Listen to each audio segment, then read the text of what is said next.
Any homeowner knows that maintaining, improving, and protecting your home is a year-round project that can bring stress and uncertainty.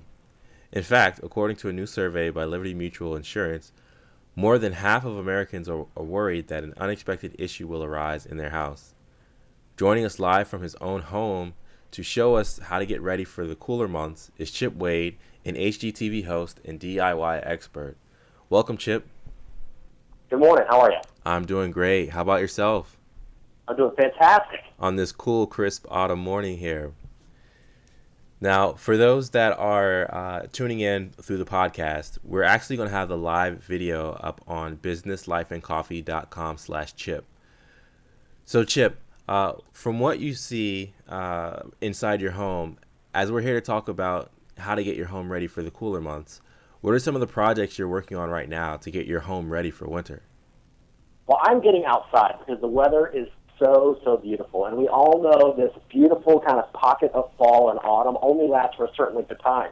And then it gets really cold, right? So we need to be proactive, and let's get outside and take care of those items now while it's beautiful. Things like pressure washing all of your paths and your driveway. This doesn't just make the concrete bright again. What it also does is it removes all that debris, gets that darkness away, but it also kind of takes away some of those pebbles, right? So once the cold weather hits, we're not having any type of dangerous situation to our guests as they try to enter the house. Because we all know once it gets cold, we don't want to be dealing with that. Also, making sure all our doors are adequately sealed with proper weather stripping. You know, the flashlight trick where you wait till it's dark outside and you have a friend on the inside with a flashlight and you shine it around the door. If you see any light, then you need some new weather stripping. Also, make sure that your caulk is adequate in all the sills and around the top flashing of your window. This could just be a quick visual inspection. You might not need to address it, but again, now is the time, and not once it gets cold. I actually recently partnered with Liberty Mutual Insurance and made a whole series of 360 interactive videos that you can watch. This is actually an example of it right now. If you go to Liberty Mutual's YouTube channel, you can actually see that these videos. And this is me talking. This is actually my own home, and this is a great way that you can kind of interact and look around and see all the different projects and tips in different areas of the home. So definitely check that out. Great, Chip. We're going to go ahead and post links to that on the businesslifeandcoffee.com site as well. So folks, while they're listening to the podcast, they can take notes on your DIY tips. Excellent. So when it comes to what you shouldn't DIY, and for those that are listening and that don't know, that's do it yourself. What might those tasks be? What should we be leaving to the professionals like you, Chip? Well, there's a couple of things that even professionals like myself end up going to other professionals to do just because it's what they do every day. There's two categories. There's safety, and then there's large-scale systems in the house. The safety is in regards to things like getting up on the roof or cleaning your gutters. Even though you're like, you know what, it's right there and I have a ladder, I can get up there, it's just not really something that's worth the risk because it's very dangerous to get up onto your roof. But things like your large-scale systems in your home, things like your HVAC system, maybe your irrigation system, there are professionals that are just experts that know exactly what to look for, can see symptoms of problems in your system and rectify it immediately. This is going to end up saving you money, kind of doing some preventative maintenance, having them come in and quickly evaluate your system. Yeah, I can change an air filter, but I'm not going to be able to recalibrate my whole HVAC system. Exactly. Right? By the time you figured it out, you could have paid somebody 3 times. Exactly. Right. So what about inside the home, Chip? And again, for those listening, you can head on over to businesslifeandcoffee.com/Chip to check out the video of today's show, joined by Chip Wade, who is an DIY expert and HGTV host. What about inside the home, Chip? You've got some interesting home gadgets. Can you tell us a little bit about those? Sure, yeah, this is definitely something you want to tune into the link to check out. These are 3 different interactive smart home devices, and what I mean by that is they're connected to your smart device. So there's 3 here. The first is the August Smart Lock. This is a very easy plug-and-play system that replaces any deadbolt in your house. And you can unlock and you can lock your door straight from your smartphone.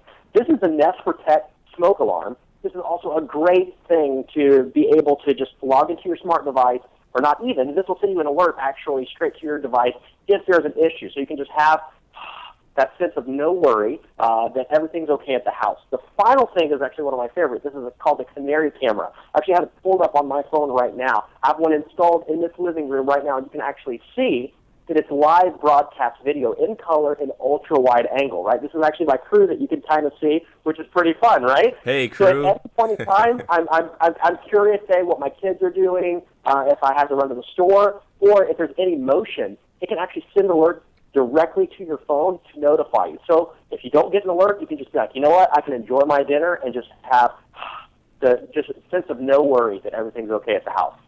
That's pretty nice, right? Yeah, that's pretty nice, and that's great for the pet owners that have fur babies at home that might miss Fido. And you know what's even better than that? If you have one or more of these devices, Liberty Mutual Insurance actually offers a smart home discount, which, again, is just kind of icing on the cake, right? Oh, yeah. Who doesn't like saving money? Now, I'm sure you've done a lot of home improvement projects in your home. Do you have any words of advice for folks like myself that are new homeowners and starting in on bigger projects this year? Well, you got to plan. Whenever it's a project that really extends beyond about the $2,000 or $3,000 mark, you really kind of need to take a step back, and you need to really make sure that you have a plan from start to finish, from budget to a scale drawing of everything you want to do. Make sure you have all your materials and have it fully budgeted out before you begin. A lot of times people kind of jump the gun and just working a little too early. In addition to that, I love to give an extra little buffer in the budget. So once you get your number, add an additional 15 to 20% of it just as a little pocket, but budget to that overall number. This is just going to give you that sense of, okay, you know what, I'm prepared regardless of what comes up, so I can actually enjoy the process. Great advice, Chip. And what about with regard to pricing and how you're knowing you're getting a fair deal? Do you have any advice for our listeners on how to make sure they're not being overextended by contractors? Absolutely. Well, what you need to do first is get that entire scope of work, meaning a very detailed list of everything you want to accomplish. Once you have that, that's when you submit them to general contractors, and you can get different bids. So obviously you've heard get multiple bids. Only get multiple bids if you're providing them all detailed, fully comprehensive information. Otherwise, the different general contractors are going to assume different things, and they're going to give you different bids back that aren't apples to apples. So take the time before you submit the bid to the general contractor. Make sure it's very ultra detailed and is accompanied with a scale drawing. This is going to save you a lot of money in the long run and give you deliverables that you can use. Awesome tips, Chip. Again, for those that want to check out the cool smartwatch and the other tech gadgets, as well as Chip's home, make sure you check out businesslifeandcoffee.com/Chip, where we'll have this episode. We're heading to the close of our interview here, but where can our listeners go for more advice? You can check out libertymutual.com/mastering this for all these tips and a whole lot more. Great, Chip. Now, before I let you go, I've got to ask you two things. One, what's your favorite part of your house?